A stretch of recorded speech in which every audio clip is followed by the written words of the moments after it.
Hey guys, Mike the Cop, and in this clip of the Off the Cuff podcast episode, our first of 2018, Dave and I address when swatting goes south after we had a lot of requests to address the swatting incident in Kansas recently. So sit back and enjoy, and thanks as always for all your support, guys. Episode. Yeah, wow. But that's for now, be a weird one.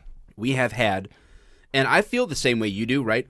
A lot of people have asked about swatting because of this prolific case that happened. My goodness, man. What's our time? We're at 36.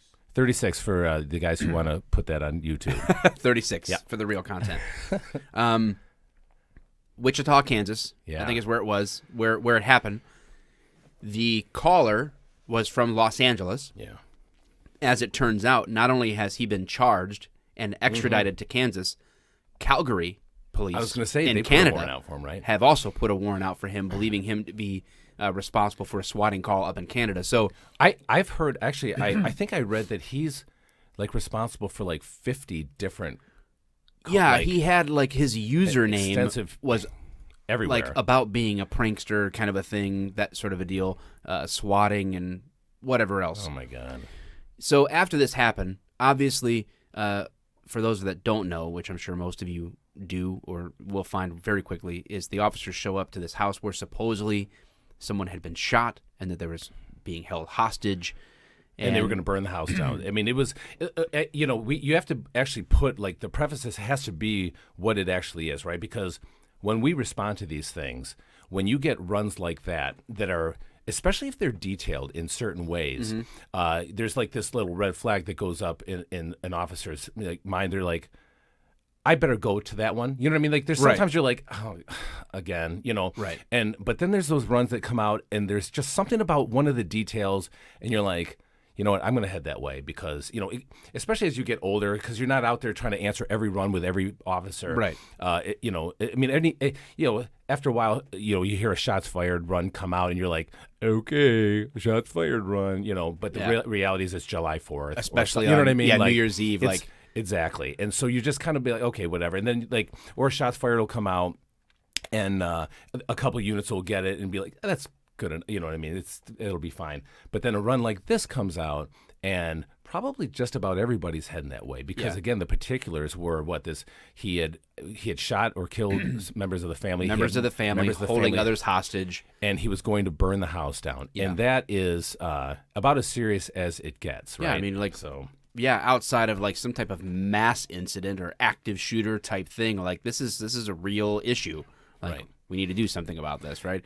And so what's cool about that? So we got a lot of requests, and I at first kind of brushed it off, like, what do you want me to say? Right. Well, and my thought was like, I was like, why are we even talking? Why about would we this? talk about this? Like, it really isn't. They don't keep statistics, as it turns out, on swatting incidents. There's no like official like how many times a year does this happen? Right. You know? Because sometimes you don't even know if there was a swatting or it was just something other kind of weird incident that happened. You know what I mean? So it's hard to label something like that. It's not like there's a report label for swatting. I guess I look at this and go, this is all fairly common sense, like what happened. But a lot. I don't know if I can. That underpaid producer is always noticing the small details. He just adjusted our. Still pay him enough? I guess not. Well, whatever we're paying is working. It is, yeah, obviously. Apparently, it's more than enough. It's like it all seems common sense, but we have. I would say that next to the Daniel Shaver case, and I think it's because of the Daniel Shaver case. When people saw us analyze a police situation like that, hopefully, from what they felt was a pretty balanced perspective. Yeah, hopefully. Then they look at something like this and go, and there's this polarizing thing like that cop should be charged, or this guy should be charged. People should be charged with murder that call in SWAT stuff. Like, and I was like, he was extradited to Kansas. Like, yes, like again, it's whatever. Like an example. I look at this, don't really actually want to know the content. They just want to comment on something. Right. Yeah. So, so when swatting goes south, well. It is obviously unfortunate that somebody that had nothing to do with literally anything. So it turns out that this guy from L.A. got in a fight with somebody playing Call of Duty. I believe was it a female? I don't know. I just know it was another user. Yeah. They were fighting, and he said, give me your address. I'll, do whatever. And the person on the receiving end of this challenge gave a random address, apparently. Oh, okay. I didn't know how that. And that's the address in Kansas that they went to. So he calls in this fake thing, and they end up at this house. Police make entry. I can't say that I wouldn't have been shot if I was in that house, because what am I supposed to do? Wasn't it? I think there were some particulars that came out. Wasn't the individual, the gentleman shot as he opening the door, and they had given him instructions, the door was open. Then he didn't listen, then he listened, then he didn't listen, and I think that he was shot once. Yeah, he reached his hand behind, down to the waist, like that kind of a thing. So they for not obeying these commands, which the commands were clear. We're not going to show the body cam or whatever else. But do they have that? I don't. They do. Okay. Yeah. Yeah. It was released. Yeah. So, it's just one of those things where I think what people want to know is, did SWAT make a mistake? Like, even when going to the wrong house, shouldn't SWAT think about this could be swatting or whatever else? So the good thing is, I'm not a special enough cop to have ever been on SWAT, but you, my friend, you are something else. You are you're a top cop, and you have something else. Like, I don't know who's been in the movies or why they haven't cast you as a consultant for SWAT the show, SWAT movies. That's right. Yeah. Don't understand. Really, I've been working to build this entire platform to give that opportunity to you. I'm hoping that at some point somebody in Hollywood notices me, and I'm just handing them you. You're like the platter. I'm not the guy that you want. You know who you really want? This you guy. Want this guy. This guy. Well, so you have a SWAT perspective because you've actually done that training, responded to SWAT calls. You even said you've participated in a call out, responding to a swatting incident. So so what are when you look at this from that perspective, wearing that sort of hat, what are your thoughts on this swatting incident? Well, I know. So for me, to think that it might not be a real call is I think every police officer that has a day on the job knows that any potential call, any call can be the literal opposite of what the original call came in for. Oh yeah. So we already expect that things are going to be that they may or probably are going to be a little bit different or a lot different than what the actual call, the initial call. We don't get to hear the initial call. We don't get to hear the voices. We don't get to hear the urgency in a 911 call. They don't play it back for us in the car. All we do is get a dispatch from our dispatchers. That's super important for people. A lot of people may not know that. They may not understand that what cops get is a verbal dispatch with generally just the facts, right? Like, just here's the call, this is what's being reported, and this is where you're going. Right. And we get that in a computer screen. If you have in-car computers, the notes could go through there, or you're getting it audibly on dispatch. Some departments have cops that answer the phones and dispatch other cops. Yes. Most places do not. Correct. I would say that it happens. There are departments where that happens. Most departments, especially major cities, when you're looking at Wichita, they're not going to have just Joe Cop answering the phone, dispatching people. There's going to be a dispatch center. There's going to be dispatchers. You know. Although Detroit had police officers dispatching, I don't know if they still do or not. But I don't think that they still do. Yeah, I think they may have.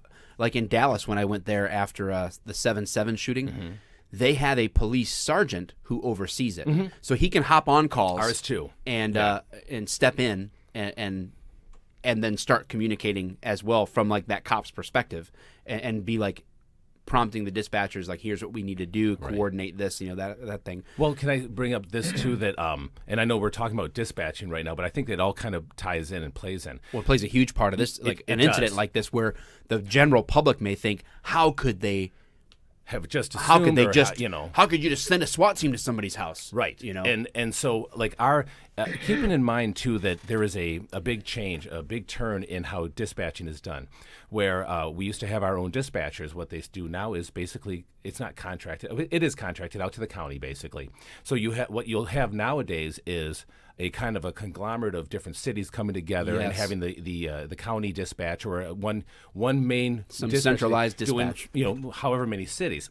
And so where we used to know our dispatchers because they were in the same building. Matter of fact, they were just in the room behind the front desk. Right. So you would go in there or whatever. If there was a hot run back then, they would actually, as the things coming in, they could actually call on the radio and say, hey, look, we're getting a call right now of somebody in someone's house. Right. And we could start heading that way, where nowadays, because of, just budgetary issues, that just doesn't happen anymore. So it has to go from a call taker to the dispatcher, and generally there is a lag with that as well, but not always. But so people do understand, and there's a supervisor usually, that, like you said, that will facilitate, direct, that kind of stuff as well. But keeping in mind that dispatching and I've never dispatched. Obviously, we know that it can be a real tough job. Some dispatchers will give you as much information as they can. I think a lot of it depends on the call taker, but it happens where you will also get wrong information, literal backwards information. Yep. And that's so that line of communication there can even be a breakdown even through the dispatch level to the officer or when the dispatcher could even say the right thing, but the officers think something else. I mean, there's been plenty of times where I've literally gone to the wrong place. I was like, I heard something in my head. I went there, and my partner or whatever, I'm like, what's he going that way for? Loser. And he was totally right. I'm like, oh, God. I can't believe I went down to that road. That's happened where I've gone to the wrong address because of my mistake, or I've gone to the wrong address because dispatch inverted the numbers. Instead of 14278, it was 12478. Yep. Or the caller could give back. So there's so much. There can be a breakdown. Somebody nervous on the phone calling in break-in might screw up a number. Yeah, and it happens. So whatever, and you go somewhere that's the wrong place. Yeah. So if people know that, think about the line of communication with the telephone game, right? It is no different from beginning to end, and us being the end, being dispatched, that there is already room for a lot of mistakes. So we already automatically assume that there's going to be information that's lost, or possibly information that's given to us, or information we hear that isn't what was dispatched. Right. So yes, there is that element. However, when you get a run like that, and like I was saying before, when the little red flag goes off and you go, I think I'm going to head that way, there's certain details that you hear, and I can't give them to you right now. It's just that's not a real thing. You just have to have the wisdom of being on the road for a while, that you hear and you go, that's a good run. I have to get there. I have to make it there. This was one of those runs. You don't just get a call like that and go, it's probably garbage. Not going to head that way. I'm going to call for lunch. It doesn't make any sense. Mm-hmm. So you're going to head that way, and there's you always want to be ready. You want to be more ready for the actual situation than the situation being fake. Right. Because if you don't, then you're an idiot, Yeah. So if people are to say that, then they should really realize that there's no reason for me to ever go to a run and go, this thing is garbage. This is dumb. This man with a gun run, and he shot his family. Okay, whatever. That's ridiculous. So you'll always err on that side of caution, because if you're not mentally and tactically ready, dude, you're setting yourself up for a lot of problems. Just as a word of throwing it out there, the inverse, and you referenced it, which is that, like, sometimes what something appears to be, I've had an alarm call that turned into a murder-suicide. Absolutely. So if you're going like, oh, hey, anybody home? Like, you never, if you can't take, you got to, like, that wisdom, right, of just experience that teaches you something's not right, what kind of zone to be in. But, you still can't just chalk it all up to, oh, I'm going to an alarm call. Right. No, like, looking back on that run, I was literally standing near a window while a shooting was happening. I just didn't know it. Yeah. Yep. And it was like, wow, that could have been really bad. Yep. For me and everybody else around. Like, but it was an alarm, right? It didn't come out as a shooting. Yeah. But that's what it was. Well, so it was like, so you kind of have to have this mindset of being ready for anything to be real. Yeah, because it could be. You bring up a good point. Again, I don't think I know any police officers, like I said, even with a day on the job, that haven't run into something strange like that. I mean, you could get, like you said, it could be and how many officers are injured on just basic noise complaints? Yeah. I mean, you just don't know. So, and so when people ask that, hopefully they kind of see that the mentality of somebody responding to a run like that, it better not ever be, this is garbage. I'm going to go there, but can't be. But I can't wait to eat. The bottom line is we would have no way of knowing, is this legitimate? No. Or not legitimate? Now, sometimes you could get a call in dispatch that'd be like, hey, Batman is climbing up my chimney. Yes. And and you kind of like, oh, this is Maud. She calls every Thursday at 11 when she's off her meds. Like, there are certain things like that where what is being described doesn't make any sense. But when someone calls and says, hey, someone's been shot in this home and they're holding somebody hostage, whatever. I don't know what the details of the call were, but I mean, what are you going to do? Not take that seriously? Imagine the fallout if cops. We'll get there when we get there. Yeah, and then somebody really was injured. Yeah. Then we're like, oh, the cops are sleeping on the job and not right. Not and we shouldn't be responding. We should be responding in a proper way. And I know this is going to get it off topic, but it's very similar to as far as responding to runs. I forgot. This is somewhat recent, or not somewhat recent, but it's in the news where a county sheriff department had the issue with a mental, and they had actually already dealt with him earlier in the evening. It was a sound complaint, and they had ended up going back through a couple hours later. At first, I think came out as a domestic, and then ended up changing. They're like, well, I think they kind of knew of him and knew him. And they're like, well, we're just going to petition him. Because you can see their body cams are talking, blah, blah, blah. And so they go up there, and they're knocking on the door, and they're trying to have the guy come to there. And they're like, I think he's having a manic episode. And all of a sudden, the shots go out, and an officer was killed right there at the doorway. And there were two or three other officers, I believe, injured. There's body cam footage of it. And so that's the reality, is that a simple noise complaint can turn deadly very quickly. Yep. And there was other civilians injured. The shooter, the man who had mental issues, was in the end shot and killed by the police. After, I mean, I can't even tell you how many rounds were fired in the end. And it was a brutal thing, and it's happened so fast. I'd have to look it up but it's a very interesting video. So I mean, if it's not just a rule or a thought process for citizens that kind of hear about these things, or nothing's a standard run, officers, keep in mind, you never know, man. You never know. So. And I think that's a real key thing to understand with the swatting stuff, is that it's not as simple as just being like, well, they should know, they should check and make sure it's real before they. Well, there's only one way to do that. There's only one way to know if it's real. Yeah. And that is to go deal with the situation. Yeah, because you could actually go knock on that door, to go into that house. Yep. You could call, and then hey, are you holding anybody hostage? Nope, no problem here. No, why don't you come on in? Yeah, no, why don't you come on in? No problems here. I mean, you just don't know. So sorry, go ahead. So we're talking about. I think that's that's like point number one, is it's communication. It's not as simple as you might think it is. It's just it's more layered than that. It's more complex than that. Right. The law seems in some sense black and white, but the reality of police situations is that it's just a big gray spot when it comes to like it. For us, it's very clear. Yeah, you go in. Yes. For the general public, who's like, well, no, it's really black and white that you shouldn't go in. Well, no, you have hindsight. You have a lot of this other stuff over here. It's like it's not exactly that simple to explain, because you kind of gotta experience it or understand that. Well, it's also tough when you have people that try to take away the human element of policing.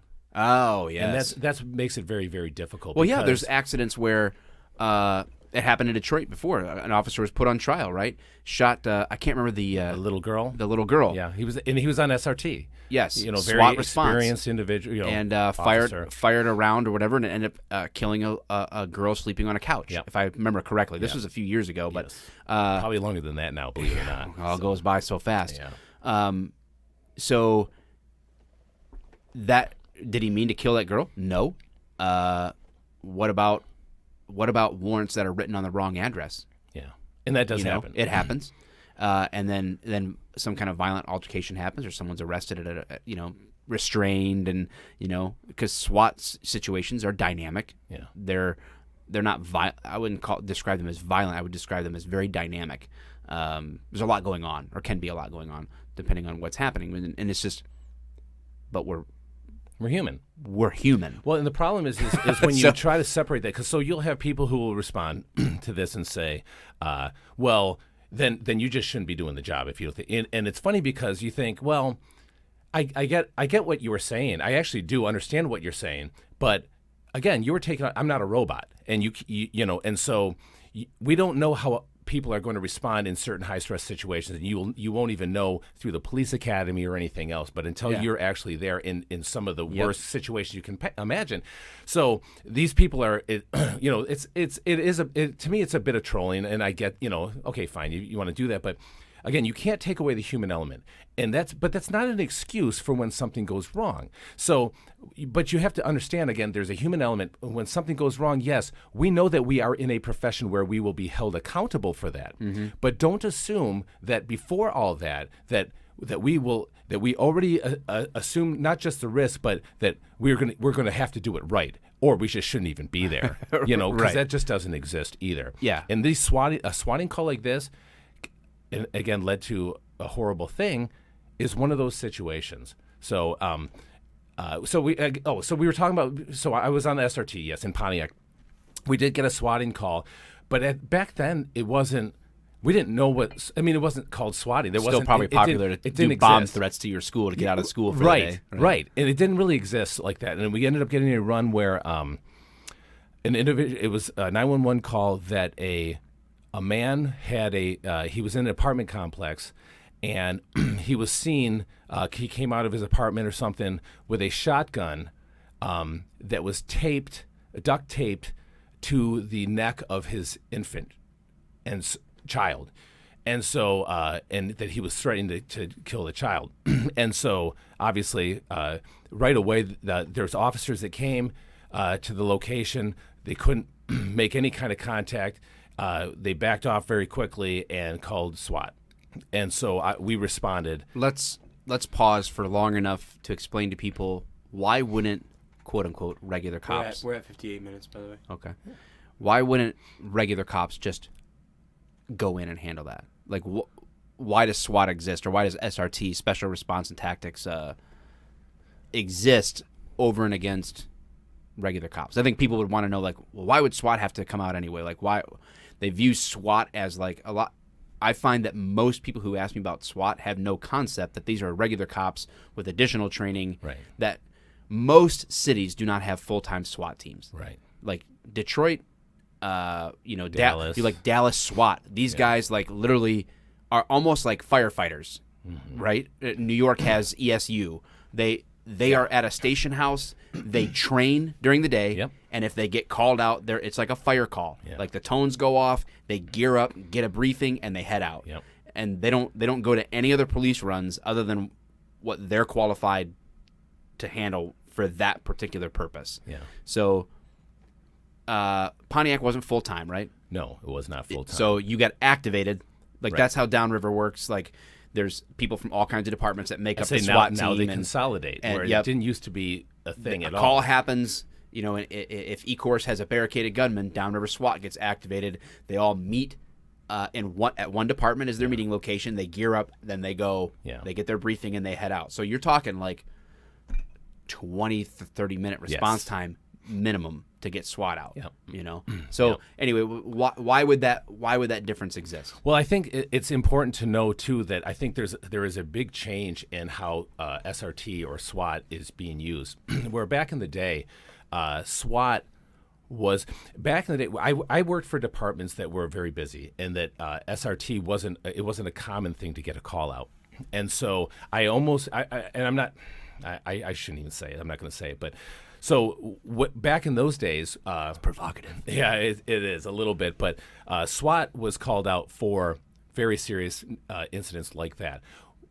But typically, like barricaded situations. Yes, I would guess. typically. Yeah. Or active shooters, where it's weird because now you're seeing the change. So now officers are being trained in active shooter to go in way more than they used to be. Oh yeah, and to go in right away. Yes. Where and then SWAT. But however, I feel like they're using SWAT more, where before they didn't. Used to maybe it's just the departments I worked for, because I did work in Detroit, I did work in Pontiac, where we did a lot of that stuff on our own because.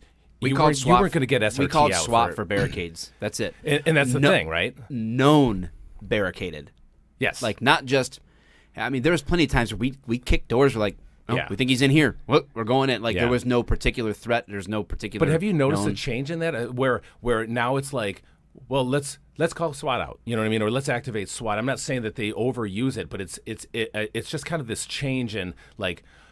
All right, well, let's back off. Let's do this. I mean, there's actually been a change even with like suicidal calls and that kind of stuff. But so anyway, so we were called. Oh, so why would they do that? So keeping in mind that the SRT teams, again, depending on the city, right, are just in general better trained tactically. So they do a lot more training, hopefully, that's above and beyond the normal, hey, you're going to kick a door in and that kind of stuff, or just really dealing with the public. So they're going to do more firearms training. They're going to do more tactical entry stuff. Right. So their mindset's a little bit different when it comes to certain things. And so I think any operators, any guys or girls on SRT will tell you that, yeah, I mean, hopefully they don't think too much of themselves. I'm not going to lie to you. Because come on, guys, but in the end, of course, we want if somebody's going to have a situation like that, we want the people who are better trained in those particular situations to handle it. Yeah, and it's just that simple. And so you'll actually have supervisors that's their call. That's what they do. And so that's why you would have SRT or SWAT.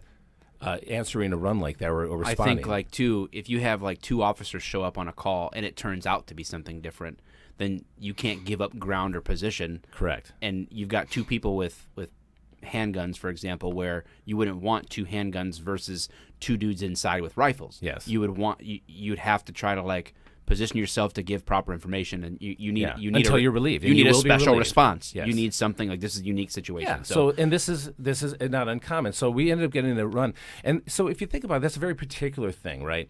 So it's back in it doesn't seem to be so much nowadays, but the whole idea of duct taping a firearm to somebody's neck or their head or whatever, I don't seem to see that as much, but that was a thing, like, oh wow, okay, they mean business, right? So, and that usually happens in hostage, like you would see that in a hostage situation. But this came out as a baby that the guy was doing it to his baby, and that he was mentally deranged or whatever. And so they called SRT out. I remember I was the shield guy. We went in there, and in the end, there was nobody even in the apartment. And so what it was is actually the apartment manager, for some reason, I think he just had some mental issues, and I don't know why he called it in. We ended up arresting him. But it was, again, it's so easy to go, nothing happened. But when you're there, it's a whole different game, right? Because the only thing you're thinking is, okay, damn, I have to go in here. I'm the shield guy, so I'm like the first guy in, and I have to be ready because this guy has a shotgun to a baby's head or neck or whatever, and I'm like, you got to act fast. Like you got to start thinking all these damn things, and you have to be ready to watch a infant be shot with a shotgun. Yeah. If you've never seen anything like that, well, okay. But until you do see something like that in your, as it's not uncommon in a law enforcement career, at least one time see some horrible things. Mm-hmm. If you haven't seen that yet, you can't really judge. I'm sorry. It's just not that easy to do. But so those are the things that are going through your mind, right? And I know you've been there. We've all been there as cops that have been on the road, like I said, longer than a day. Those are horrible situations. So all those things are going on in your head. And then all of a sudden they're nothing. Okay, fine. And, But in the end, all right, you pizza. know, that's why I said it. In the end, it's like it's really anticlimactic because you're like, oh, okay, we're done here. You know? Okay, pack it up, guys. Let's go You home. want to do push-ups and do some operating? Let's do some operating. I put my Oakleys on. I got my So without the specific details of this, like it seems to me that the justice system is doing what it's supposed to do. They extradited this guy. He's charged. Yeah. The big lingering question is, should the cop be charged with anything? What do you think? Well, that's it. I think that's the problem. That would be the merits of all of the information at hand, how he conducted himself in the situation with the information at hand. But you haven't seen the body cam. I haven't seen the body cam. No. I have, and again, my thing is if it's the whole Daniel Shaver thing, like you can almost put every situation to the kind of the same thing. Why wasn't this person listening or whatever? You know, right. This is why the courts deal with use of force justification in terms of what a reasonable person in their circumstance would think. Explain that, because I think a lot of people don't actually understand how that actually works. So it's not what a reasonable person watching the situation from a third person thinks. Quarterback seat would do. Right. You can't do that. You can't judge someone based on what you think about the situation. You have to judge them based on the facts of the law. Then you have to ask yourself, a jury or a judge is having to say, what would a reasonable person think in that same situation? Yes. You know, so if you're the SWAT guy who unfortunately finds himself in the position of having to have pulled the trigger in this situation, you know, you have to be able to put yourself in that situation. And that's why these trials, they're not like open, they're not super simple, because a lot of explanation has to go into educating a jury about use of force before they can ever even make that decision, because you can't just say, well, what do you think? You have to have information behind you to make that decision, because and so there's a lot that goes into these trials and the prosecution of these things, a lot more than the general public sees, because you can't just take an uneducated jury and say, well, do you think it was justified or not? You can't do that. That's not fair, right?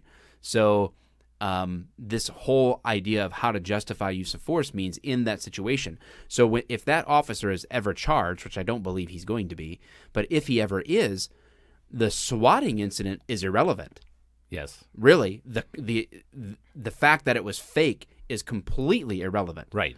He is responding to only the information that's given to him, and so his actions would be based on, if this was real, was his response appropriate? Right. Was the commands appropriate? Was the response of force appropriate in his exact situation with the information available to him? And I think from a cursory look at everything in front of me, it's one of those things where you feel horrible that someone lost their life. It's actually maddening. Is it the well? It's the human. It's the human element. Yeah. You just can't take it out. We wish we could, but it's the human element. It is maddening, and like you said, I mean, so you're looking at it because you've seen the and a lot of people, and don't mistake this for you just side with the cops. Like, no, not at all.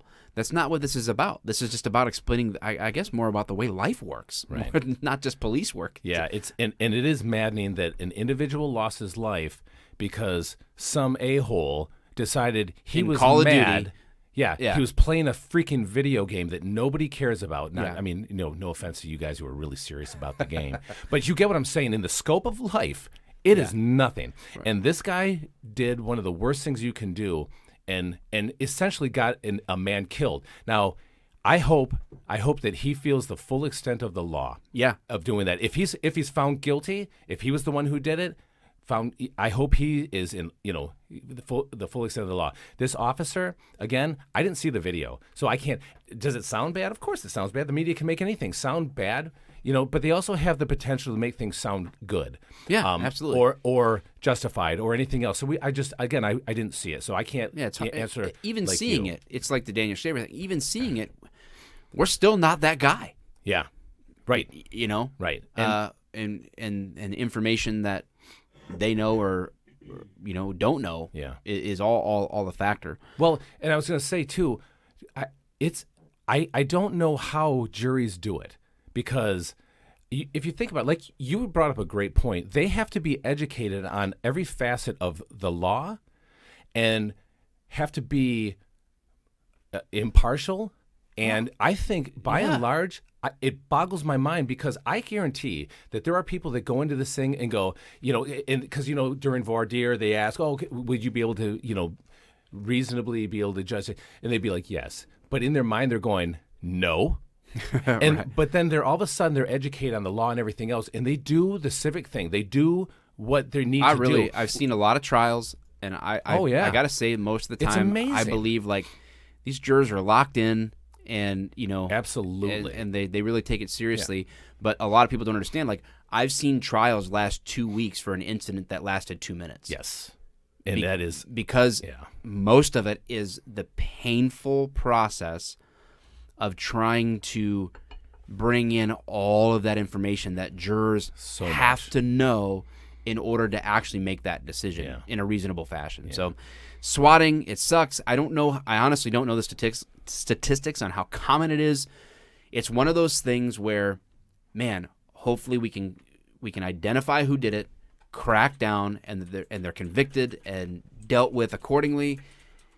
And but obviously, you have an officer that took someone's life, an innocent man's life. Yeah. And what do you do with that? There are no winners. There's nothing I can say about that. There's no winners. That's ridiculous, And we don't like that.